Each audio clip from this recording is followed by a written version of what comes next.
काल आपण एका गोठ्यावरती व्हिजिट केली होती की 1,35,000 रुपयाची गाई एका वर्षात शेतकऱ्याला 13,000 रुपयात विकायची वेळ आली. मित्रांनो, हे ज्या टायमिंगला मी ऐकलं का नाही 13,000 रुपयाला ती गाई मागितली एका व्यापाऱ्यानं, एवढं वाईट वाटलं ना की अशी कंडिशन खरंच एखाद्या कुठल्या शेतकऱ्यावरती येऊ नये. एवढी बेकार कंडिशन त्या शेतकऱ्यावरती आली होती. सविस्तर माहिती मी सांगणार आहे की नक्की काय प्रॉब्लेम झाला होता त्या गोट्यावरती की त्या शेतकऱ्याला 13,000 रुपयात ती गाय विकावी लागली. मित्रांनो, त्यासाठी व्हिडिओ हा शेवटपर्यंत बघा. व्हिडिओ जर आवडला तर लाईक करा. चॅनलवरती नवीन असेल तर चॅनलला सबस्क्राईब करायला विसरू नका. नमस्कार मित्रांनो, शेतकरी आणि टेक्नॉलॉजी आपल्या यूट्यूब चॅनलमध्ये स्वागत आहे. मित्रांनो, काय झालं की आपण एका गोट्यावरती गेलतो आणि तिथल्या गोट्यावरच्या शेतकऱ्याचं प्रॉब्लेम असा होता की गाय हिटवरच आली नाही. 1 वर्ष झालं गाय हिटवरच आली नाही. त्या शेतकऱ्यानं 1,35,000 रुपयाची गाई विकत आणली होती की गाई 25 लिटर 30 लिटर दूध देईल म्हणून. आणि मित्रांनो, खरंच तुम्हाला सांगतो की लॉसमध्ये तो आत्ता सध्याला शेतकरी. आता तुम्हाला तर माहितीच आहे की लॉसमध्ये जाणारच. पण का मित्रांनो, कशामुळे हा प्रॉब्लेम आला माहिती आहे का? आत्ता आहे का ना, आत्ता इंस्टाग्राम आणि यूट्यूब एवढा बेकार ट्रेंड चालू आहे का नाही, एवढं बेकार आहे का नाही मार्केट, की जो तो उठतोय फक्त टॉप क्वालिटीच्या गाई. आम्ही ब्रीडिंगवरती काम करतोय, आम्ही फीडवरती काम करतोय. म्हणजे त्या शेतकऱ्याला काहीच माहीत नाही ब्रीडिंग म्हणजे काय, फीड म्हणजे काय. आणि असे व्हिडिओ टाकायचे, चांगल्या टॉपच्या गाई दाखवायच्या इंस्टाग्रामवरती आणि 25 लिटर 35 लिटर 40 लिटरवरती आम्ही काम करतोय. आणि हे व्हिडिओ बघून येत ना नवीन शेतकरी आहेत का, नवीन शेतकरी हे फसले जातात. आजचे लाख 1.5 लाख रुपयाच्या गाई जर आपल्याला 12 आणि 13,000 रुपयात जर विकाव्या लागतील ना मित्रांनो, तर त्यापेक्षा हा धंदा नाही केलेला खरंच भारी. कारण काय झालंय की एकतर ह्या क्षेत्रात आहे ना मित्रांनो, असं तुम्हाला वाटतं की दूध व्यवसाय म्हणजे सगळ्यात सोपा व्यवसाय, पण आजच्या कंडिशन नाही का नाही, दूध व्यवसाय सगळ्यात अवघड व्यवसाय आहे. कारण मित्रांनो, तुम्ही जर माझं यूट्यूब चॅनल जर बघितलं ना, माझं व्हिडिओ जर बघितलं ना, तर फीडिंग म्हणजे फीड आणि ब्रीडिंग यावरती व्हिडिओच नाहीत माझं. एखादा व्हिडिओ असेल माझा फीडिंगवरती, ब्रीडिंगवरती मी व्हिडिओज बनवले नाहीत. त्याचं कारण आहे की ब्रीडिंग विषय आहे ना इतका खोल आहे का नाही, इतका डीप आहे का नाही, त्यावरती काम करायला आहे ना कमीत कमी आपल्याला 5 ते 6 वर्षाचा अनुभव, एक्सपिरियन्स किंवा 7 ते 8 वर्षाचा एक्सपिरियन्स आपल्याला ह्या क्षेत्रात पाहिजे. त्याच्या अगोदर आपल्याला रिप्रोडक्टिव्ह सिस्टीम म्हणजेच काय, गाई हिटवर येत नाही, त्या हिट सायकल सगळ्यात महत्त्वाचं आपल्याला समजून घ्यायचं असतं. आणि हाच प्रॉब्लेम झाला त्या शेतकऱ्याच्या बाबतीत की गायची हिट सायकलच त्या शेतकऱ्याला समजली नाही. आणि त्या शेतकऱ्याला काय झालं की 2 महिने झालं, 3 महिने झालं गाय हिटवर आले नाही. डॉक्टरांना बोलवलं, म्हणजे त्या शेतकऱ्याने जे सांगितलंय मी तुम्हाला सांगतोय की डॉक्टरांना बोलवलं, पहिल्यांदा औषध सोडलं, परत गोळ्या काय असेल ते इंजेक्शन दिलं, पावडर लिहून दिली, तरी गाय हिटवर आली नाही. म्हणजे 2चं 4, 4चं 8, 8चं 12 महिने झालं. गाय वेल्यानंतर 1.5 वर्ष झालं मित्रांनो, 1.5 वर्ष तरी गाय हिटवर आली नाही. किंवा रिपीट झाली, एकदा म्हटला की एकदा भरलं पण गाय राहिली नाही.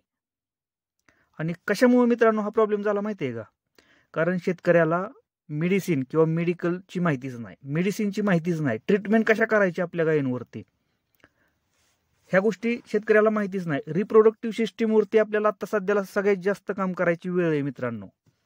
गायची हिट सायकल आपल्याला समजून घ्यायची, गायच्या पिशवीवरती काम करायची गरज आहे. पण आपला शेतकरी काय चाललाय की ब्रीडिंगवरती काम करतोय, की ज्याची गरज आता सध्याला नाही मार्केटमध्ये. ब्रीडिंग हा विषय खूप लांबचा आहे. आणि काय झाले, नवीन डॉक्टर जे नवीन पासआउट झालेले जे विद्यार्थी आहेत ना मित्रांनो, जे डॉक्टर आहेत ना, आता त्यांचं व्हिडिओ पण त्यांना काय केलं की इंस्टाग्राम चालू केलंय आणि प्रत्येक जण आपापले व्हिडिओ टाकतात. आणि मी बरेचसे असे डॉक्टरांचे व्हिडिओ बघितले की आपल्याला रील बघताना येतात की टॉप क्वालिटीचं सीमन भरलंय, 35 लिटर गाई दूध देणाऱ्या सीमन भरलंय आणि 25 लिटर दूध देणार, 100% खात्रीशीर, कंपन्यांची वेगवेगळ्या नावं घेतात आणि त्यांचं मार्केटिंग चालू आहे. कारण प्रत्येक जण आपल्या क्षेत्रात हा पैसा कमवायलाच आलेला आहे मित्रांनो, त्यासाठी आहे का नाही. आणि यामुळे काय झालंय की आपला शेतकरी हा भरकटायला लागलाय. नक्की काय करायचं आता? प्रत्येक जणाला असं वाटायला लागलं की आपल्या गोठ्यामध्ये टॉपचीच कालवडं पाहिजेत, टॉपची जनावरं पाहिजेत. पण मित्रांनो, ही टॉपची जनावरं आहेत ना 50, 60, 70,000 रुपयात भेटत नाही ती मार्केटला.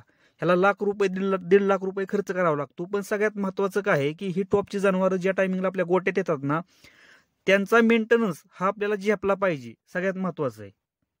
त्यांचा मेंटेनन्स जर आपल्याला झेपलाच नाही ना, तर ही कंडिशन येते मित्रांनो की 1.25 लाख रुपयाची 1,35,000 1,40,000 रुपयाची गाय आहे ना आपल्याला 12 आणि 13,000 रुपयात विकावी लागते.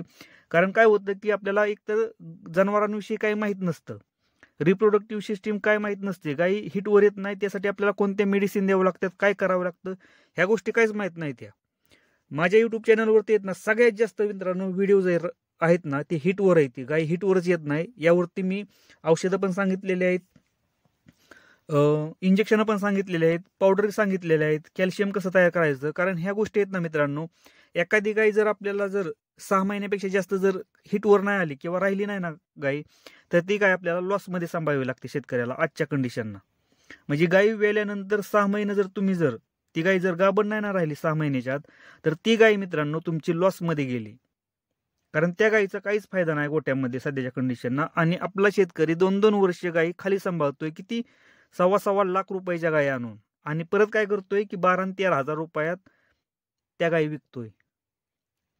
कारण मित्रांनो काय होतंय की आपल्याला भरकटल्यागत झालंय, आपला शेतकरी भरकटलाय. आपल्या शेतकऱ्याला व्यवस्थित समजून सांगणारं कोणच नाही मार्केटमध्ये.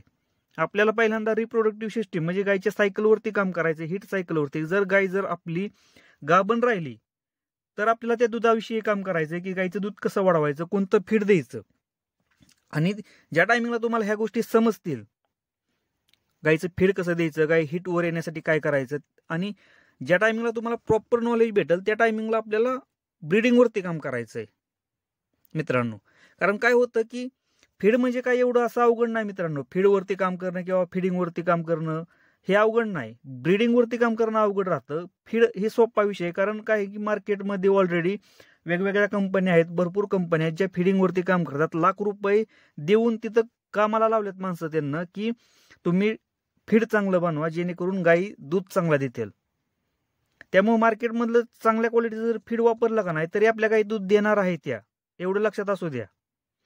सगळ्यात पहिल्यांदा रिप्रोडक्टिव्ह सिस्टीम म्हणजे गायची हिट सायकल कशा प्रकारे चालते, गायी हिटवर काय येत नाही, गायची पिशवी साफ करायची वेळ कधी येते, गायच्या पिशवीवरती गाठ येते, ह्यावरती आपल्याला काम करायचंय. मग त्यासाठी कोणती इंजेक्शन वापरायची, कोणत्या इंजेक्शनानं गाय ती गाठ जाते, पावडरीचं काम काय, मिनरल मिक्सचर पावडर हिटवर येण्याआधी किती ग्रॅम ठेवायची, हिटवर आल्यावर किती ग्रॅम, गाभण राहिल्यावर किती ग्रॅम ठेवायची, ह्याचा आपल्याला मेंटेनन्स काढायचा असतो मित्रांनो. नंतर आपल्याला फिडिंगवरती काम आणि नंतर ब्रीडिंगवरती काम करायचंय. आपला शेतकरी पूर्णपणे उलट चाललाय, पहिल्यांदा ब्रीडिंगवरती, परत फिडिंगवरती, परत रिप्रोडक्टिव्ह सिस्टीम, आणि 1.25 लाख रुपयाची गाय 12 आणि 13,000 रुपयात विकून टाकायची. एवढं चाललंय आता मार्केटमध्ये बघा शेतकऱ्याचं, बाकी काही सुद्धा चाललेलं नाही.